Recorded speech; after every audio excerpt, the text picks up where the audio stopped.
Bienvenue dans Info en Air du mardi 7 avril. Et pour commencer, le coup d'envoi du 4e GITEX Africa Morocco. Plus de 1450 entreprises et start-up issues du monde entier se retrouvent à Marrakech. Au cœur des 3 jours de l'événement, les débats porteront sur les enjeux liés au développement de l'intelligence artificielle et à la cybersécurité. Une édition marquée par le rassemblement la veille des start-up bénéficiaires de l'initiative Morocco 300.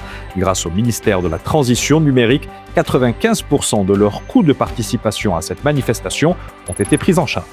Le programme Morocco Accelerator a ouvert ses portes à une deuxième cohorte de start-up. Les 19 bénéficiaires, notamment issus de la diaspora, opèrent dans des domaines technologiques stratégiques comme la fintech, l'intelligence artificielle ou encore la health tech et l'agritech.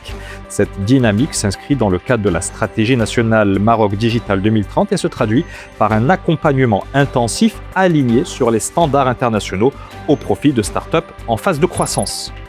Le lancement officiel par l'UM6P de The Pulse. C'est la première plateforme intégrée de données centralisées et mise à jour de manière dynamique sur l'écosystème start-up marocain.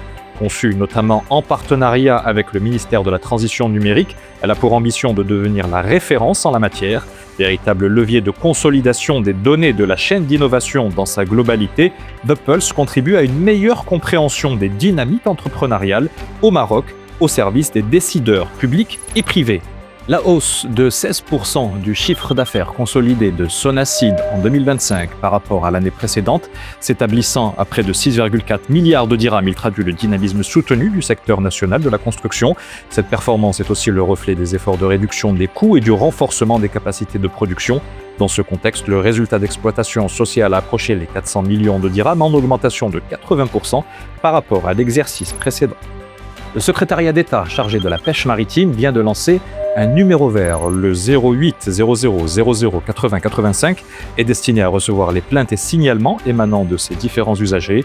Il s'agit ainsi de contrer des actes et comportements portant atteinte aux valeurs d'intégrité et de transparence. Ce dispositif doit aussi contribuer à renforcer la gouvernance du secteur. Cette initiative s'inscrit par ailleurs dans une approche préventive visant à sensibiliser les différentes parties prenantes. C'est la fin de cette Info en Air. Avis à ceux qui sont intéressés par les questions de santé. Infomédiaire et Brand Factory organisent une conférence le jeudi 30 avril sur l'hôpital de demain. Pour vous y inscrire, n'hésitez pas à cliquer sur le lien qui figure dans la publication ou en commentaire. Et d'ici là, portez-vous bien.